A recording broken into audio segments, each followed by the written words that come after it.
É verdade. Então, e nas câmaras também. Então, aqui nós tivemos no próprio estado do Ceará mudanças de 3 impostos em 8 dias sem nenhum debate nas entidades. Quer dizer, claro, esse processo precisa, portanto, ser aprofundado e melhorado. Agora, não adianta ser um ato de boa vontade. Nós temos que ter legislações que se vincule deputados às suas bases de trabalho, bases de eleição, de forma que ele tenha um compromisso de discutir esse aspecto. É verdade. Inclusive eu comentava hoje que esse ajuste fiscal e esse projeto de reforma tributária está sendo discutido a 4 paredes. Não houve absolutamente a possibilidade das entidades empresariais, da CNI, por exemplo, da CUT, por exemplo, representando os trabalhadores e outras entidades. O Congresso Nacional ser chamado para discutir esse pacote, quer dizer, o pacote vem de cima para baixo. E até, digamos, um desrespeito ao processo, digamos assim, você ouve o presidente do Banco Central, Gustavo Franco, colocar isso já há 1 ano e meio na revista Exame, saiu publicado, em que o governo federal já consumia toda a poupança privada e, na verdade, precisava equilibrar as finanças porque o setor produtivo não conseguia mais avançar. E o que nós estamos vendo? A cada ano avança-se com novos impostos. E, mais uma vez, nós temos esse remédio aí. Quer dizer, vamos querer que os empresários melhorem a sua produtividade, não demitam pessoas para continuar gerando emprego e que o governo já disse que uma das bases do pacote é o aumento de impostos. Então, como discutir esse processo?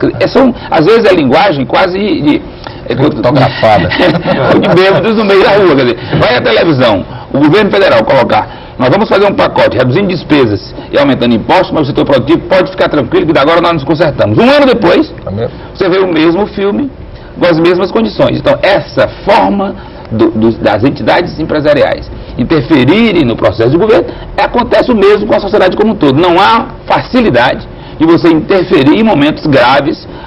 Você tem que depender de governos bons, que nós temos, por exemplo, no Ceará, realmente um trabalho ao longo desses 12 anos que você pode dizer que houve um crescimento do Ceará. Não houve o desenvolvimento ou alguns indicadores sociais não cresceram tanto. Como é que você interfere nisso? Ou discutindo diretamente com o governador por uma linha de uma relação de amizade das entidades, mas você não discute trazendo os deputados para um debate amplo junto às entidades, em que ele depois discuta aquela tese para uma análise na sociedade ou até em rádio, jornal e televisão. Então, esse amadurecimento político nós precisamos ter ainda da nossa sociedade. Perfeito. Fazendo uma analogia ao que você está falando e mostrando um pouco de vontade política, o governo lançou recentemente o programa de dobrar as exportações até o ano 2002 via CAMEX. Isso. Tá certo? Eu tenho tido a oportunidade de acompanhar de perto como é que desenvolve um processo, então acho que posso, uma explicação rápida como é que funciona, acho que isso pode ser estendido a todos os segmentos. Eles reuniram 58 pessoas representativas da sociedade, de 58 setores que correspondem por 88% das exportações brasileiras. Fizeram a reunião em Brasília, escolheram o que eles chamaram de 12 gerentes temáticos. Isso é importante. Né? É muito importante. Muito importante. 12 gerentes temáticos, onde cada um é uma pessoa do governo ligada a uma área específica. Uma é da parte burocrática, outra da parte de legislação trabalhista, outra da parte de promoção no exterior, outra da parte de relacionamento no exterior. Então, tem que ser preparado o que eles chamam de Programa Especial de Exportação, quer dizer, não tem um prazo determinado, mas tipo 60 a 90 dias. Quais são todos os entraves e necessidades de cada setor, tá certo? Para que as exportações cresçam, porque vão ter setores, por exemplo, que a exportação pode crescer, outros setores basta você inibir a importação para poder ficar com déficit, tá certo? E esse projeto vai fazer parte de um programa da internet que vai ser alimentado e que vai ser passo a passo acompanhado por todo mundo que quiser acessar. E, por exemplo, para desenvolver conversas mais abrangentes e um trabalho mais efetivo, agora em novembro vai ter um workshop no Banco do Nordeste aqui, onde vai participar o ministro do Comércio, o Zé Roberto Mendonça de Barros, que é o secretário executivo da CAMEX, que é ligado direto à cúpula da Presidência da República, né? E o Pratinho de Moraes, da Associação dos Exportadores Brasileiros. E a ideia é que não só você trate o segmento específico junto ao governo resolvendo o seu problema. Vão ser promovidos aqui, por exemplo, encontro de 8, se não me engano, são 9 setores importantes para o Nordeste, onde vai haver também a troca de experiência de situações que podem ser semelhantes ou de ideias que vão ser expostas ideias que deram certo em determinados setores, para que se faça realmente um grande trabalho, né, sério, em relação a isso. Quer dizer, eu acho que é um exemplo do que tem que ser feito, levado a... Mas a gente está falando sobre entidade. Você está colocando assim, uma coisa diferente. Eu não estou dizendo... Veja bem. Só para deixar claro que você colocou uma coisa bem arrumadinha, interessante, mas peraí. Não, eu tô dizendo que deve ser extrapolado, né? Eu sei, mas é desfocado do que nós estamos discutindo. Veja bem, o que acontece? Nós estamos discutindo como as entidades, a pergunta colocada é como as entidades podem interferir politicamente no processo. Não é dizendo o seguinte, quando o governo define um pacote arrumadinho, importante para a sociedade, alguns programas certos que ele faz, como a da privatização, como o programa das estradas, com alguma, existe inclusive com algumas discussões sobre a parte de como você trazer a questão da armazenagem, o transporte das mercadorias ao longo do Brasil, que foi outro programa interessante, a parte do turismo, que o governo tem alguns programas, muito bem.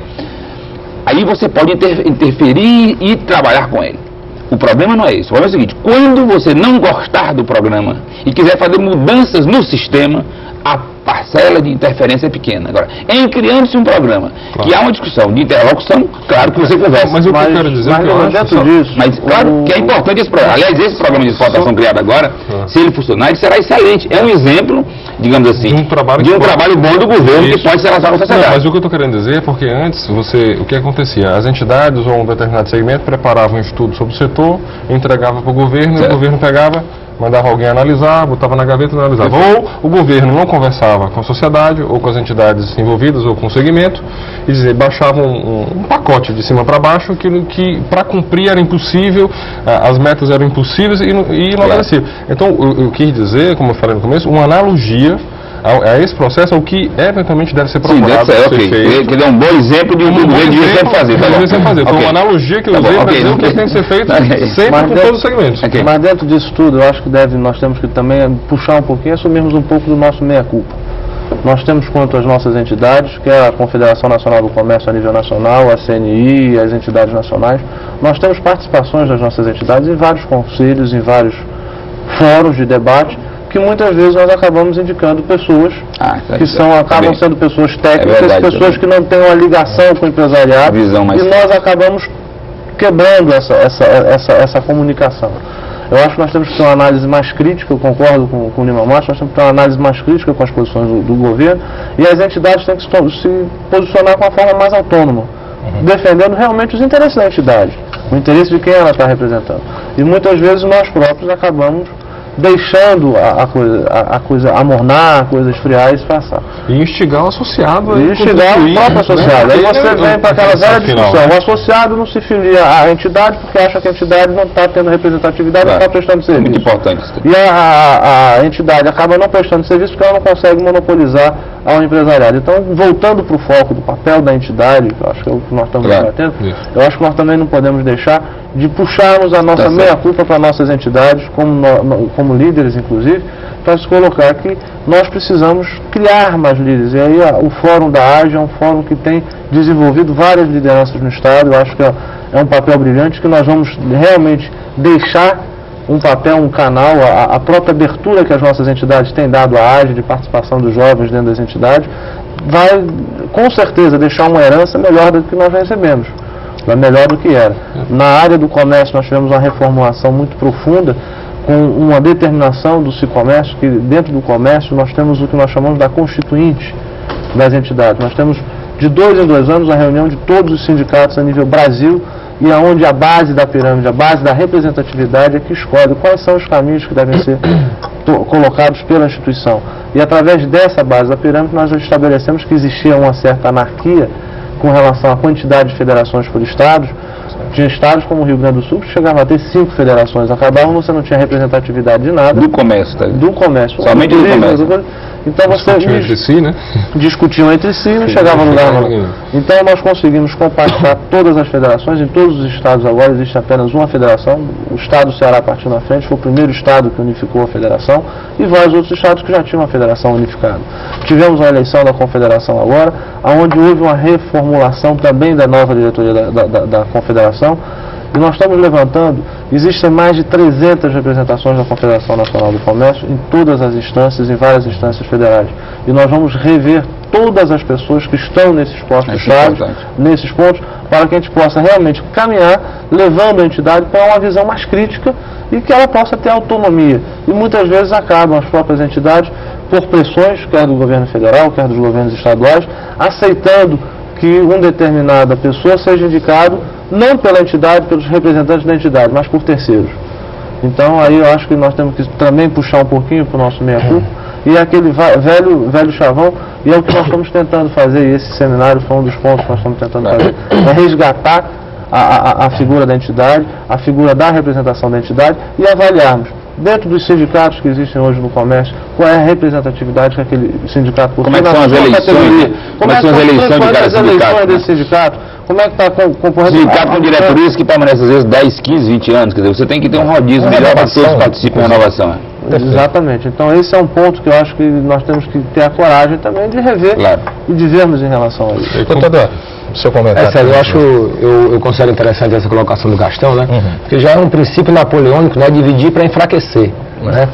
E o Estado do Ceará, eu considero que o Ceará dá um exemplo, certo? As entidades de classe, pelo simples apoio, tá certo, que é dado à Associação de Jovens Empresários, certo? E então a gente tem, tá certo, o apoio de todas as entidades, a gente vê isso, Gastão. Isso não acontece, tá certo, nos demais estados, certo? Os movimentos de jovens empresários nos demais estados é um movimento fragmentado, certo? Não que ele não tenha peso, certo? Sim, mas só no Rio Grande do Sul e em Santa Catarina que possuem federações que são independentes, tá certo? Então, nos outros estados são vinculados a uma entidade específica, né? Isso, sem dúvida alguma, né, não traz tanto peso, né, para o movimento em si. Agora, por exemplo, nós estamos, né, um movimento no interior do estado, onde estamos tentando realmente alavancar em um processo de mudança de mentalidade. É um processo lento que a gente considera que é imprescindível a associação trilhar esse processo de uma mudança de uma mentalidade, de uma cultura que está afincada, tá certo? Tanto na sociedade brasileira em geral, mas mais especificamente ainda, né, no interior do estado, né? Então, com relação à questão que estava sendo tratada anteriormente, eu penso que o governo está aí para homologar as decisões da sociedade. Então, se uma entidade de classe ela representa um determinado setor, certo? Então o governo tem por obrigação convocar esses setores para a discussão e não simplesmente um governo fazer o que aconteceu, por exemplo, essa semana, que o secretário de Política Econômica do Ministério da Fazenda anuncia essas medidas que o governo apenas na semana que vem irá oficialmente falar sobre todas elas, né? Anuncia em Washington. Né? E a gente viu, está sendo anunciado em Washington, né? Sem ter passado absolutamente nada pelo Congresso Nacional. Né? Então a gente acha, né, que isso talvez é um procedimento que a nossa sociedade, né, com o processo de evolução na qual a gente vem sendo submetido nos últimos anos, sem dúvida alguma vamos passar por essa fase. Leva em consideração que às vezes nem anunciado, né? Sai alguma publicação antes que alguém ouviu dizer que falou que saiu no jornal. É verdade. Nesse particular, eu queria até lembrar o seguinte, que essa questão do presidente, do ministro da Fazenda, o Pedro Malan, o ano passado ele foi ao Congresso dizendo que ia cumprir tal dever de casa, e ele agora vai apresentar outro pacote ao Congresso sem ter mostrado por que não cumpriu o outro pacote. Exatamente. O que ele dizia nesse momento está passando um mês explicando quais os problemas que ele teve depois de ele discutir outro pacote. Um exemplo concreto, na questão do funcionalismo público, né? No pacote de outubro você tinha lá previsto a demissão de mais de 30 mil pessoas para poder ajustar a administração pública federal. Exato. Mas o que foi que houve? Mais uma vez, não foi cumprido. Perfeito. Nós vamos fazer aqui um rápido intervalo no Finanças e Negócios. Daqui a pouco nós voltamos comentando sobre o papel das entidades de classe. Até já.